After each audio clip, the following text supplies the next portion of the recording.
Ladies and gentlemen, a very warm welcome to this webinar focusing on a bicycle for every child.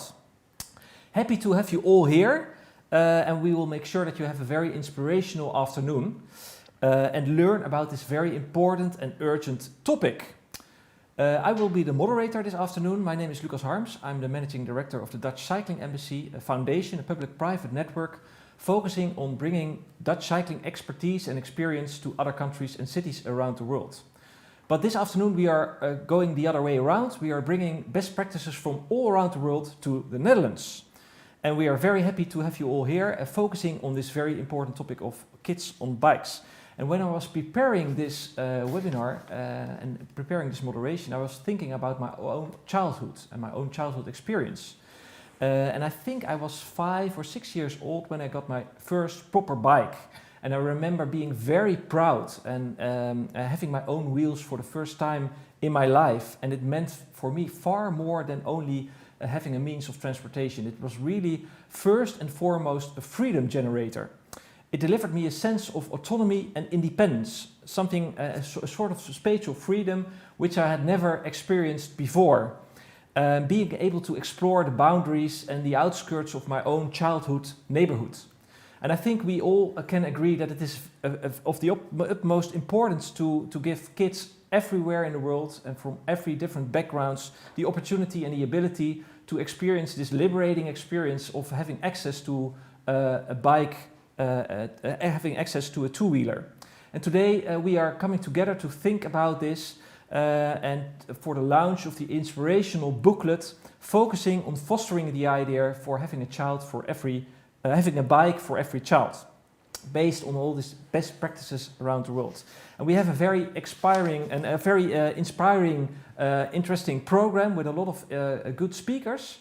The program this afternoon is that we first start with Maya van der Voet, the program director of the Dutch Tour de Force, who will say some first words about this topic. Then we go over to Angela van der Kloof, the author of the booklet. She will bring some highlights of the booklet and will share the most important things with you. And then we have a panel discussion, and we have a great couple of speakers for this panel discussion. We have Jill Warren, the CEO of the European Cyclist Federation. We have Raluca Visser, president of Green Revolution Association in Romania and also the president of the World Cycling Alliance. We have Kees Maurits from the Fietsersbond, the Dutch Cyclist Union in the province of Friesland. And we also have Esma Lala, an elder woman of the city of Tilburg. So just to properly introduce Angela, happy to be here in real life, of course in safe distance, in the studio in Delft. Angela will introduce a little bit more about the booklet. But of course it's good also to introduce you as an important person. And I remember we already know each other very long. Years ago we met the first time I met you in Tilburg, where you very passionately and enthusiastically told about all your initiatives to organize bicycle lessons for various adult groups who needed more skills and confidence to be able to cycle. But I've also got to know you as a very professional and a great consultant, working not only within the Netherlands but in many cities around the world to boost cycling. So that's fantastic, but yeah, on this particular topic, which is very important, you made a fantastic booklet, and I hope you can share some of the insights and the highlights of the booklet in the next presentation. Okay, well, thank you for this nice introduction, Lucas. Yeah, I'm excited to share with you all what we have been writing in a booklet about cycling initiatives for children, and so not generally cycling initiatives, but initiatives in which bicycles are collected, repaired, and handed out to children. So quite specific, I would say. Marijn, can I have the presentation? Yes, thank you. So this is the front page of the booklet, and yeah, what I'm going to do is to talk you a little bit through this booklet, so that hopefully it helps the conversation in the panel. We all know that bicycles provide children and adolescents with independence and freedom. And well, in the Netherlands, children, youngsters between the ages of 12 and 17 are actually our biggest champions when it comes to cycling. They cycle on average 26 minutes a day, and they use it for 55% of their trips. And this is, both for boys and girls. So I think this is really an amazing fact. But nevertheless, there are children in the Netherlands who do not have access to bicycles.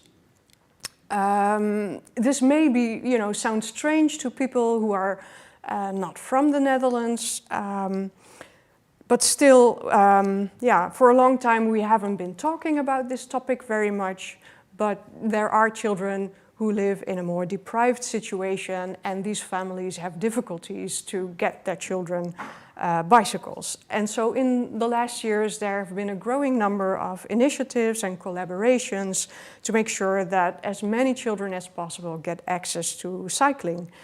One organization in particular that has been very active in the last year is the ANWB, with what we call in Dutch the Kinderfietsenplan. We translated it as Children's Bicycle Plan. And they proclaim that every child has the right to a bicycle in order to participate in society. So that is something I also personally really relate to. I think it's really important.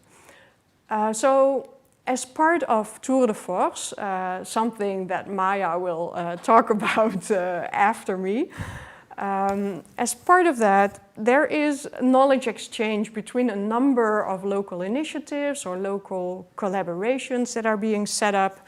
And actually, there are a number of challenges and opportunities that the different existing organizations have, but also the organizations that are being set up, or the collaborations.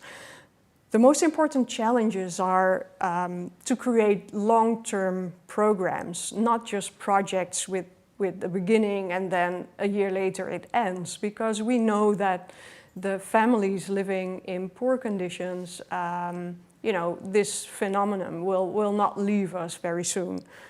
Also, to scale up existing activities so that the number of children we can help will grow is an important challenge. And also to connect with cycling education and encouragement so that the bicycles that are handed out are actually being used as much as possible.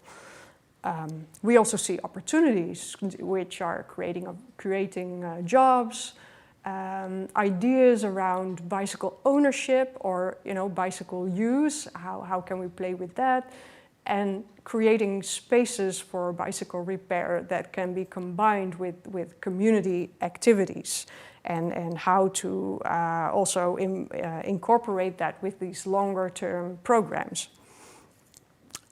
So when facing these kinds of challenges, I think it's always interesting to look beyond what is happening in our own country. And over the years, I had seen a lot of nice initiatives in many places in the world, and I've always been very much inspired by enthusiastic people and advocates who work there. So I saw this opportunity to collect ideas from them and bring them to the Netherlands. So we created an overview with our team at Mobycon. We created an overview of examples and we tried to learn lessons from them. And we came up in this booklet with 11 lessons. And I'll quickly share the headlines of the lessons. You can read more about it in the booklet. Then we'll take it from there.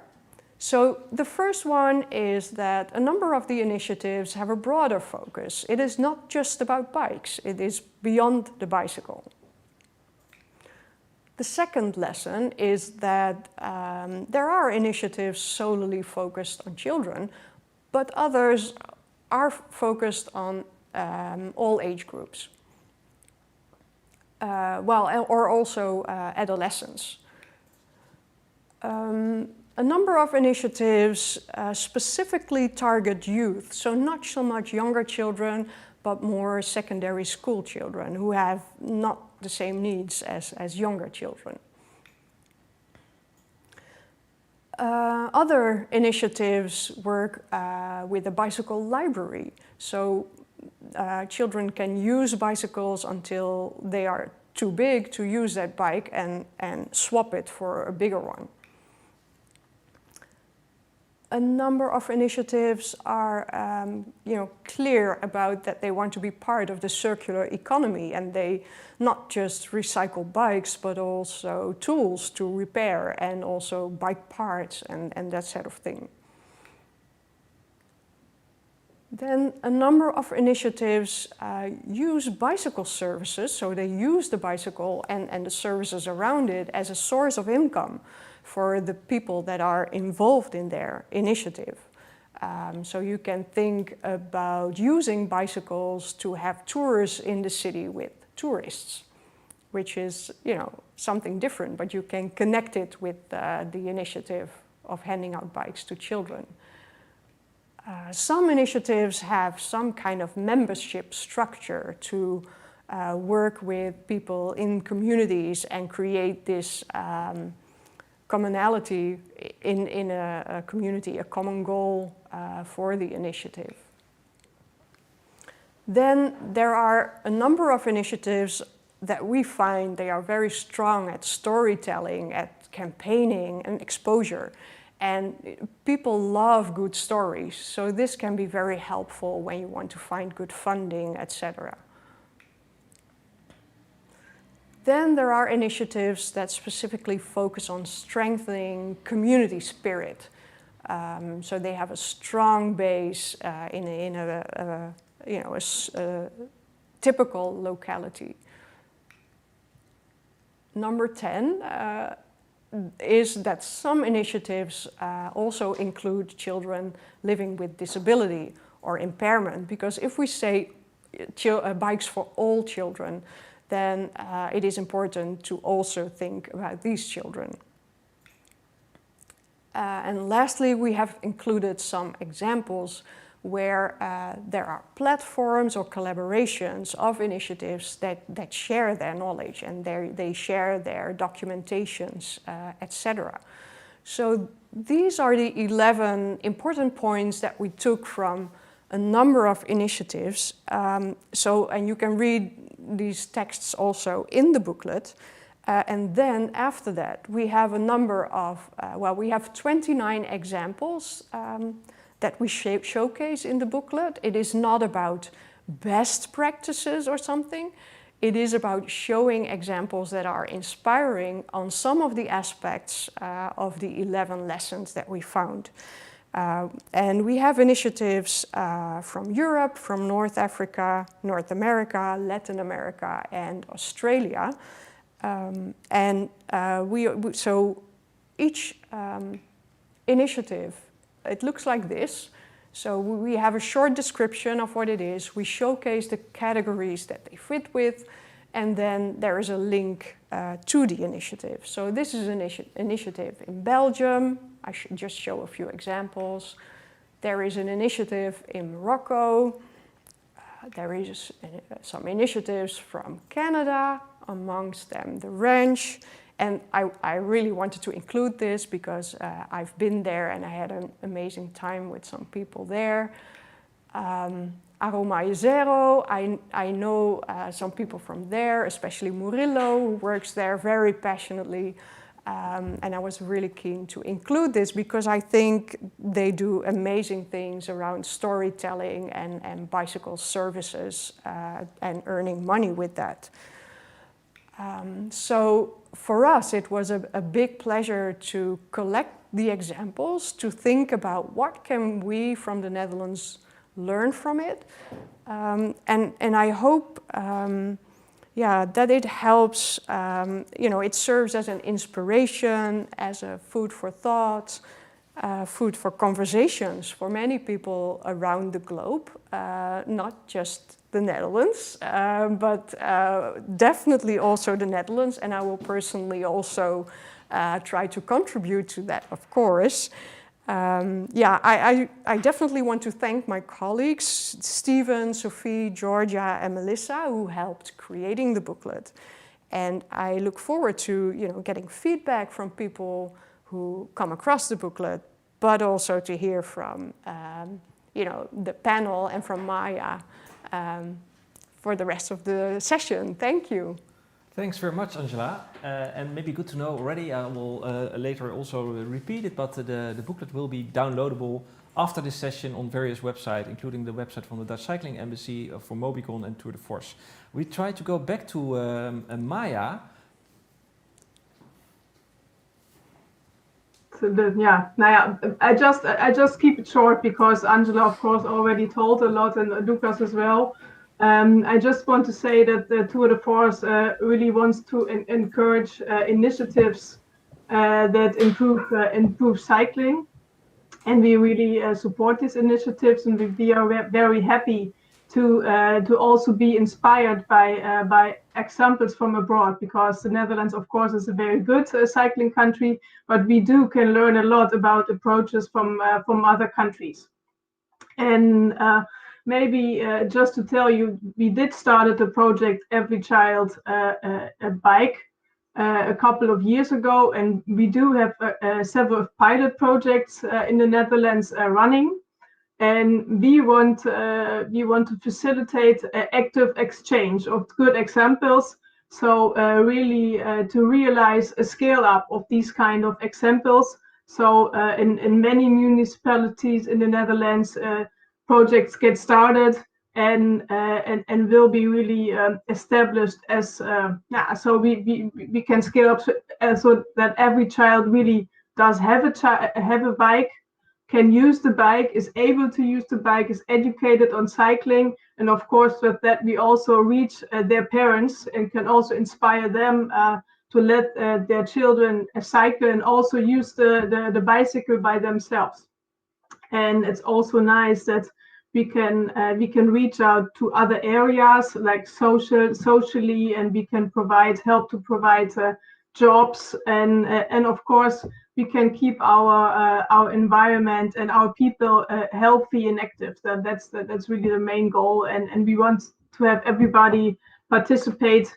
Even if children are not able to have a bike to overcome social problems. So that's what Tour de Force is working on. So we hope we will inspire many municipalities and organizations to support this project and bring it further. Thank you. Thanks very much, Maya. Thanks very much. I hope everybody has been able to attend this via the YouTube link. We continue on the YouTube link as well with the panel discussion. And first, I would like to introduce the various panelists this afternoon that have been willing to invest their time to being here and to talk with us about this important topic. First of all, we have Jill Warren, based in Brussels. She's CEO of the European Cyclist Federation, a Brussels-based NGO that promotes cycling as a sustainable and healthy means of transportation and leisure. In addition to having a lot of experience in the transportation sector, Jill is a marketing, communications and business development professional with over 20 years of experience in the global legal sector. So it's fantastic to have Jill here. The second speaker that we have in this panel discussion is Raluca Visser, based in Bucharest in Romania. She is president of the World Cycling Alliance, vice president of the European Cyclist Federation, and also president of the Green Revolution Association, the first Romanian NGO that works to build greener cities. So great also to have Raluca in our midst this afternoon. The third speaker is Kees Maurits, based in the city of Leeuwarden in the north of the Netherlands. He is the representative of the Fietsersbond of the Dutch Cyclist Union in the province of Friesland. He is treasurer of the foundation Fietsen alle jaren, Cycling Without Age, which includes the Iedereen Fietst initiative, that's Everybody Cycles initiative, which is currently running in different places in the Netherlands. And the goal of their volunteer initiative is to bring the joy and happiness of cycling to everybody. So that's fantastic to have Kees as well in our midst. And last but not least, we also have Esma Lala, the elder woman from the city of Tilburg. I think she is not there yet, so I will introduce her a little bit later. to you, all of you. So thanks all for attending. And of course, the overarching question is, of course, the importance. What's the importance for you personally and also for your organization of this topic of a bicycle for every child? And first we go to Jill Warren from the ECF. Hello, Jill. And for you, of course, the important question: how does the initiatives, the various examples from around the world, a bicycle for every child, how does this relate to your work and the aims and the goals of the ECF? Okay, thank you, Lucas. First of all, can you hear me? Okay, Lucas doesn't hear me.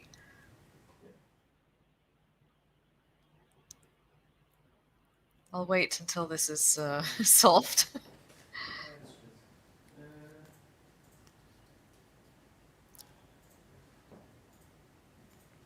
Apparently, Jill, there is. I don't know if everybody hears me. We are in the studio. I think so. Apparently, there's again a technical issue.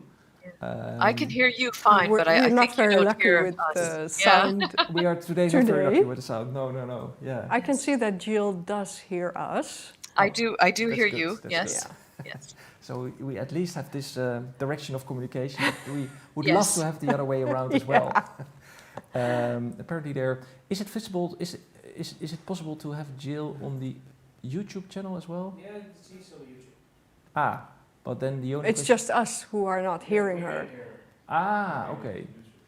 Yeah. Okay. And it's a bit difficult to have a conversation if we have no idea what you're going to say, Jill. Okay. Can you hear me Ah, now? now on we the hear YouTube? you. Yeah. Yeah. Okay, Magic happened. great. We hear you, Jill. Fantastic. Great Excellent. to have you. Sorry Okay. for all the technical difficulties. No worries. We hear so- each other now. Right. Shall I repeat the question? I don't know. The importance of all these initiatives for your organization, the aims and the goals of the ECF. Yes.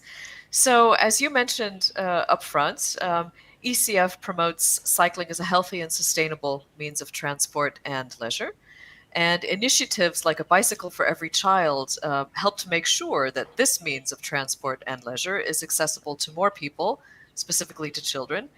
So this is very much in line with our goals of increasing levels of cycling generally, but also ensuring that cycling is accessible to all ages and abilities. And children are a big part of that.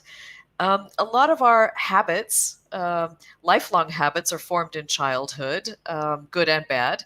And for us at ECF, riding a bicycle is one of those great, healthy and sustainable lifelong habits that we'd like everybody to acquire and to keep practicing as long as possible. I learned a lot from the booklet. I thought it was really fantastic. So congratulations to Angela and the team for putting that together. The inspiring examples from all over the world just showed how many different ways that you can make bicycles accessible to children, and the wide range of other benefits that you get through programs like this, and how they can be funded and resourced and accessed. And I really like the starting point of the Children's Bicycle Plan, that every child has the right to a bicycle to participate in society. I appreciated the reminder as well that even in a country like the Netherlands, where the perception is that literally everyone cycles and everyone has a bike, that's not necessarily true.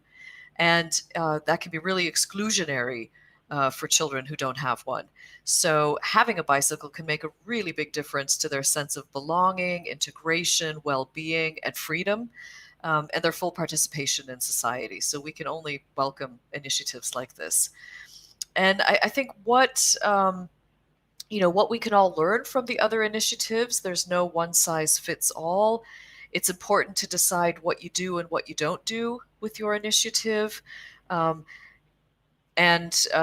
clarity of purpose, for understanding, and just for knowing, how am I going to resource and fund and promote this initiative. So very good examples. Thanks very much, Jill.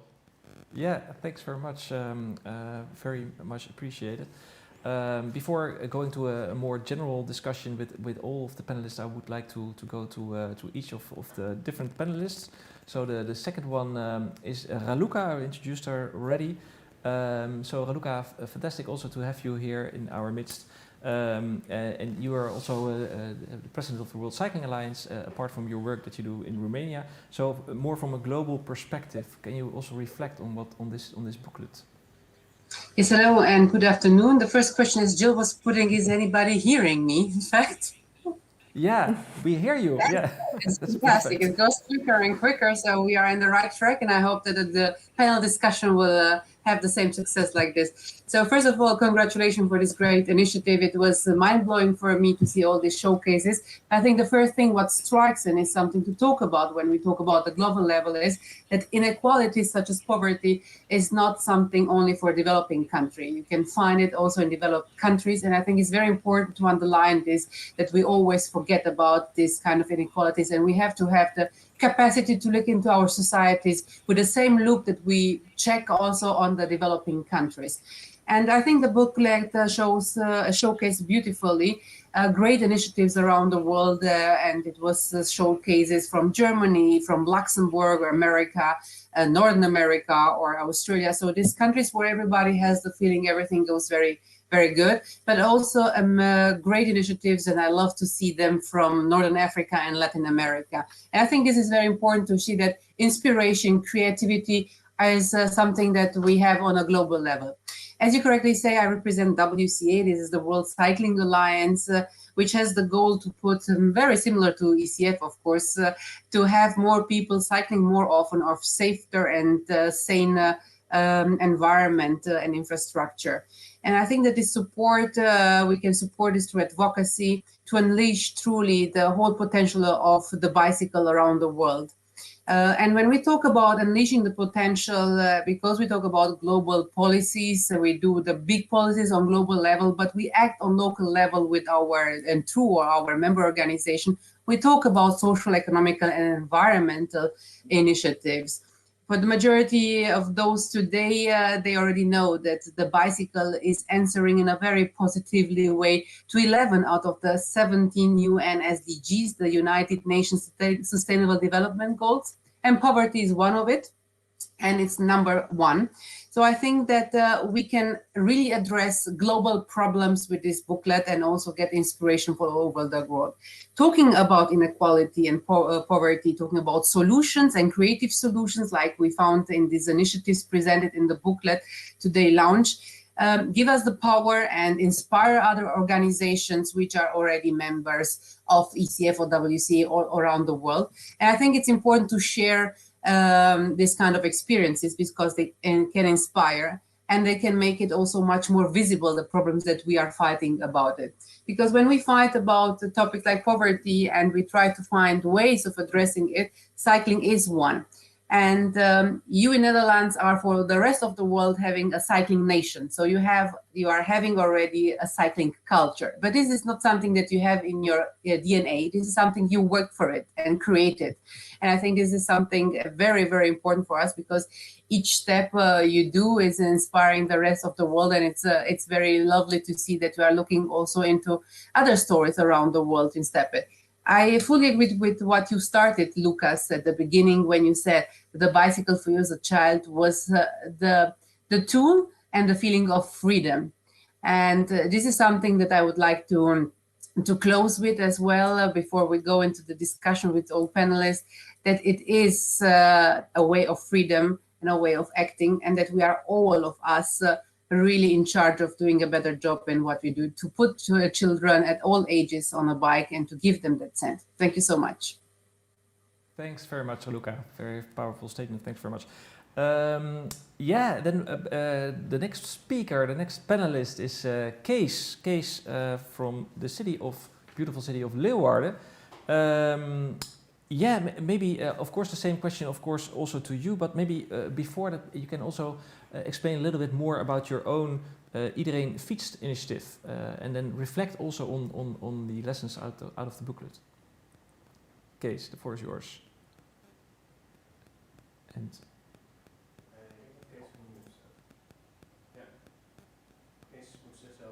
Kees, apparently you have to unmute yourself before you are...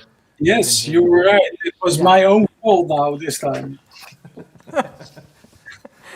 Perfect. Now everybody can hear you. Go ahead. Okay. something about Iedereen Fietst. The initiative for Iedereen Fietst actually started from the idea of making children more skilled at cycling in a more way for having fun. The cycling skill is necessary because we have noticed from the traffic accidents statistics that the transition from primary to secondary school produces a temporary peak in the crashes at the age category. So actually the background is more traffic or cycling road safety. At the same time, we found that children cycle less and less to school, or for example, also to their sport clubs or hobbies. We are increasingly confronted with a backseat generation. That's our thought. It seems that about 30% of the children are already taken to primary school by car. And as we say, in the backseat, you don't learn anything. It's just as important to gain experience in traffic at a younger age. As we say it, jong geleerd is oud gedaan. Learning young is done old. A few years ago, we started the schoolfietsplan for this. In this project, we want to encourage children to cycle more often, and to improve cycling skills. The starting point was that cycling should be fun, and if you like it, you will do it more often, and you will become more skilled in cycling. For example, one of the more popular projects was that we went with racing bikes to a cycle track with complete entire classes, the latest classes from primary school, 7 and 8. And we bought 15 children racing bikes with a cycling trailer. We split the class into 2 halves. One half learns to shift gears, brake, climb, sprint, ride in a group, head over heels, etc. And the other half does cycling games such as bicycle tag on their own familiar bicycle. In practice, it turned out to be a very popular part of the project for a few years. But at the same time, we asked ourselves whether everybody had a bicycle. And Leeuwarden, former cultural capital of Europe, 2018, but also a city with many poor neighborhoods with poverty problems. 3 of the 10 national Vogelaar neighborhoods, the poorest neighborhoods of the whole country, were located in Leeuwarden. Our estimate was that there must be a great need for bicycles.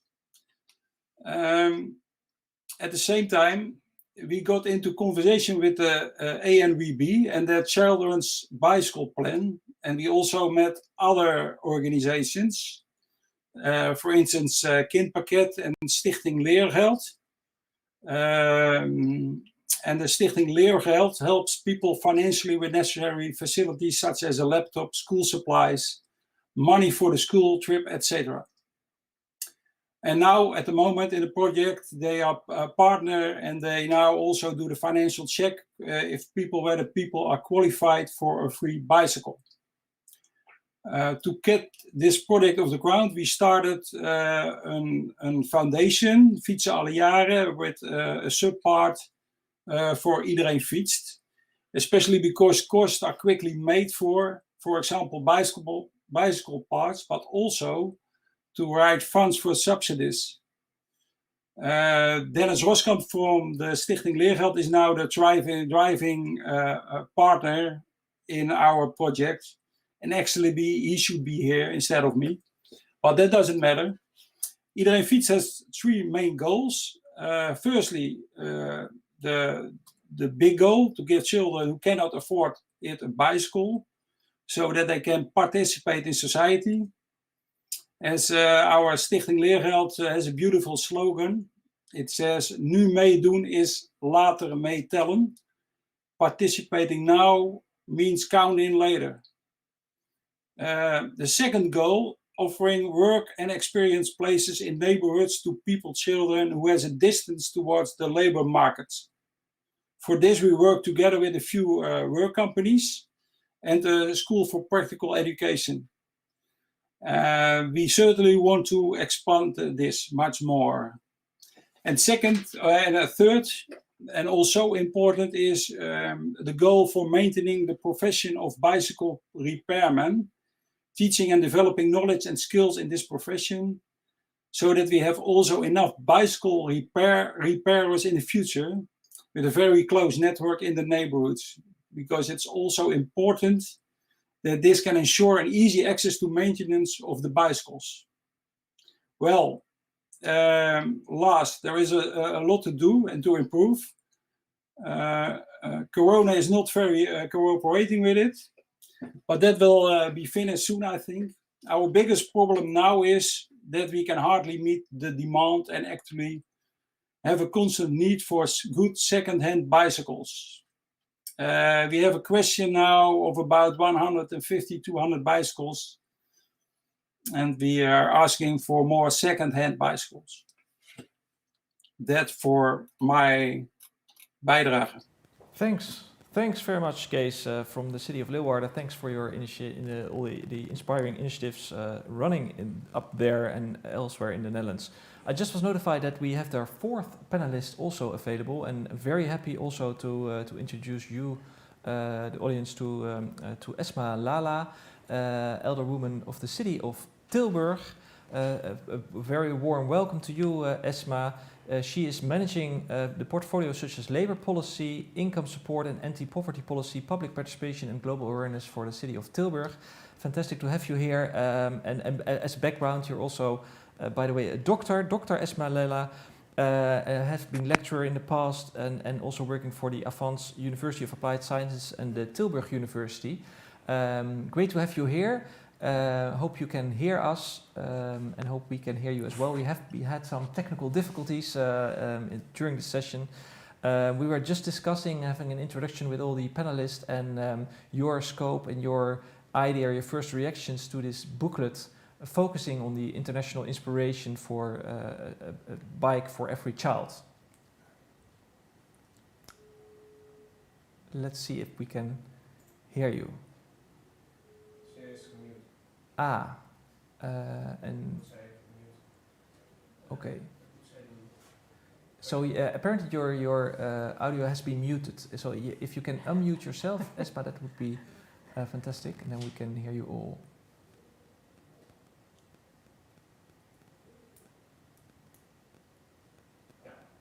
Yeah.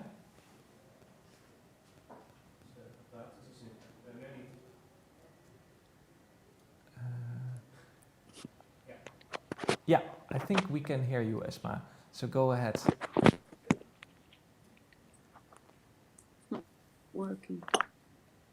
Yeah, it's working. It's working. I think we have audio. So go ahead. Okay. Hello. Can you hear me now? Well. I think it's. Yeah, we hear you. Can you hear me? Yes. Let me rearrange my phone. Thank you. So we hear you very good, Esma. So go thank ahead. You so much for the introduction. I couldn't hear everything because there was a bad noise in the call. But if you ask me, I think that mobility, poverty, I think it has been a theme which was on the agenda on the research I guess.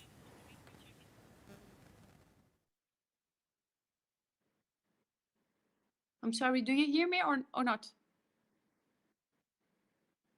Yeah.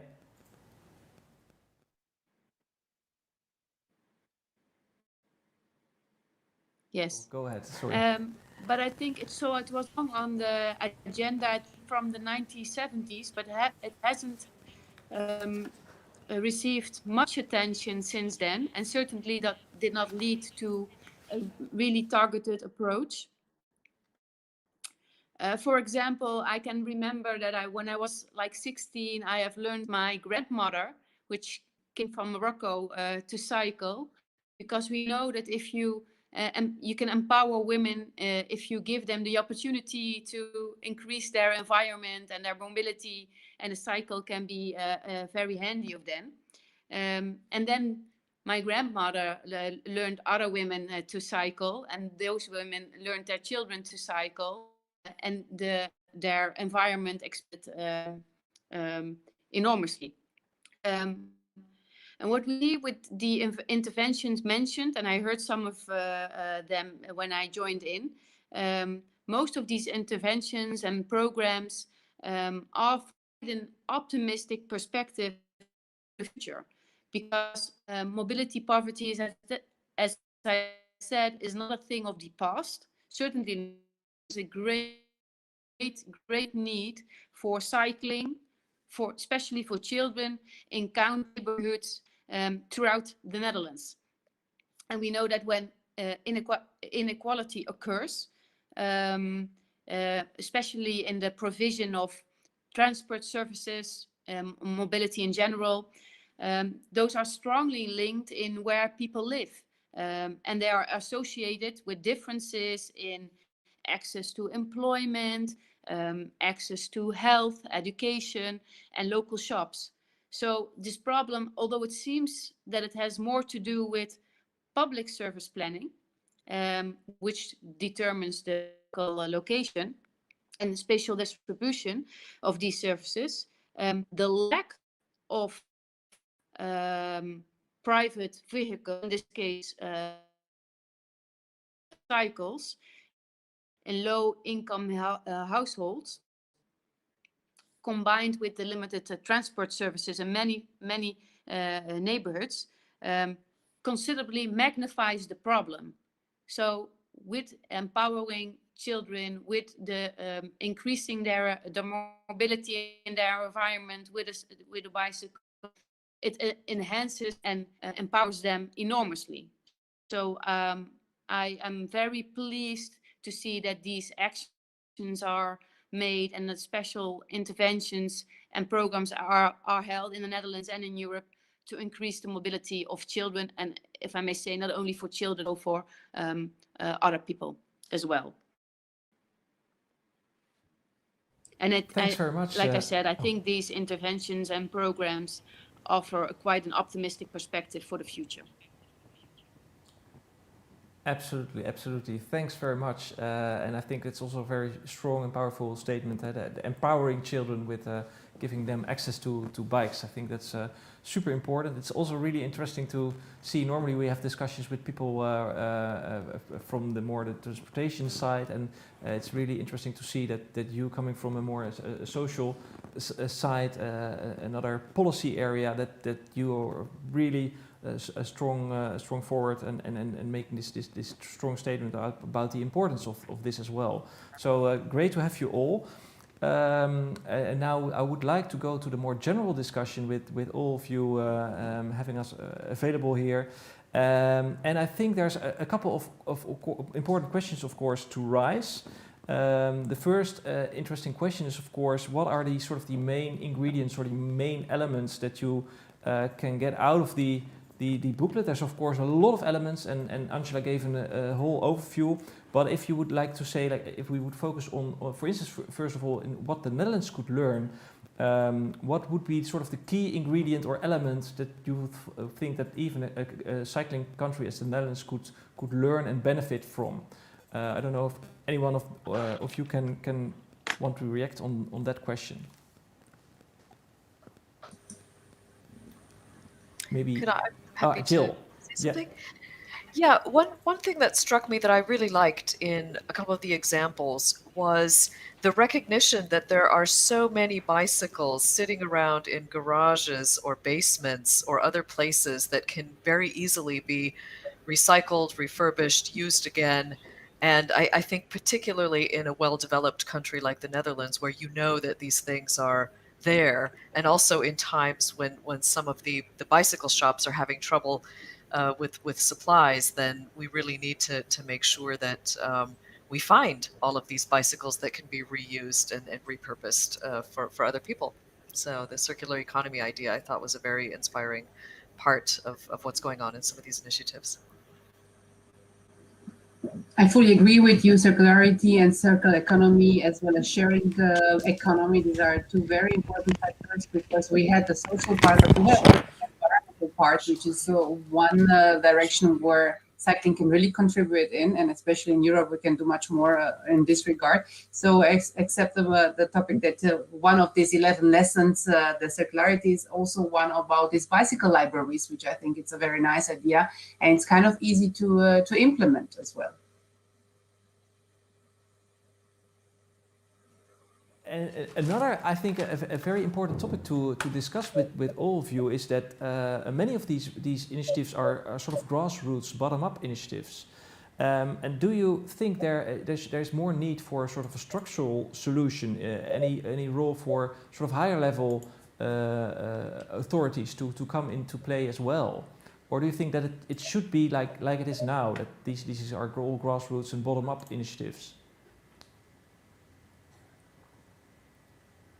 So if you ask me from a global level, usually grassroots organizations are very enthusiastic and powerful and can achieve with very less structure and funding very big success. Sometimes in some countries of the world, of course, enforcement by law, for example, is very important. And we talked about circularity. We can even find a way to really amend bicycles which are not used or something, in the sense to have a really good economical worth net, creating jobs and protecting the environment. So you can have it in the both directions, but my understanding, especially in the cycling community, the grassroots organizations are really game changer. And with the power of politicians on the longer run, when the numbers start to be really relevant, politicians start to check on it and also help with the necessary legislation. Thanks. That's, I think, a very good and important statement as well. Esma or Kees, do you also want to reflect on this, or any thoughts on this particular subject? I think also that both is needed to make it bigger and greater. What I'm thinking is that, for instance, here in our Stichting Leergeld, normally the government is especially focused on things like school supplies for the younger. But I also see mobility, and especially having a bicycle, as a sort of primary thing for living. And they should give it, I think, the same priority as school supplies. That would also help already a lot, because a lot of our social infrastructure is focused on poverty and more in the meaning by education. But this is also a very important thing for education. Very important. I think we already are walking towards the end of the discussion, but I think one very important element as well, of course, we have this overview, this booklet now as a first thing to try to have a boost international knowledge exchange about this important topic. Do you envision or see any other opportunities to encourage this exchange of international knowledge on this particular subject in another form, or to boost it as a follow-up? Maybe that's a question that for Jill or for Raluca is an interesting one. Yeah, I definitely think it should be distributed as widely as possible, because I think a lot of people can be inspired by it and learn from it. And what Kees was saying about, the link between something like that and other initiatives, whether it's to put school supplies in the hands of children and things like this, I think there's a lot of cross-fertilization that can also happen with initiatives like this and other things that, mean to put the right things in the hands of children that they need, and can encourage their integration, well-being, and all of these things. Absolutely. Also on the side of WCA, we are happy to distribute, but also maybe an idea of gathering other stories which are inspiring from all over the world. I was missing, for example, Southeast Asia, which has a totally different kind of approach, also cultural background. And I think this kind of experience exchange is extremely powerful and worthy to spread the world around. So on our behalf, on WCA, we will be happy to communicate and promote the booklet. And thanks very much for all of you for attending. A big sorry for all the technical difficulties, but hopefully we still have had an interesting audience that listened to all of your interesting thoughts. Thanks very much for your valuable time. And I think to conclude, I think we touched upon a very important topic, and I'm very happy and eager also to continue the conversation in other moments. And one of the moments that we have in the months ahead is an event that also is focusing on the knowledge transfer and sharing of best practices. The Celebrating Cycling Cities event that we will be hosting at Pakhuis de Zwijger in the city of Amsterdam, of course also online, working together with Jill Warren, the European Cyclist Federation, in which we go a bit deeper even in reflecting on best practices within European cities. An invitation will be sent out soon. So I hope you will be all there. With this, I would like to say thank you very much for attending. Farewell to most of our panelists and also our audience on the YouTube live stream. We will continue the conversation via the Zoom link. I just want to, as a sort of a final note, want to mention that you can all download the booklet on the website of the Dutch Cycling Embassy, on the website of Mobycon, and also on the Tour de Force website. So if you want to have more information, just visit the various websites, and it also, of course, will be shared via social media. So thanks very much, and take care, and see you hopefully again. And then we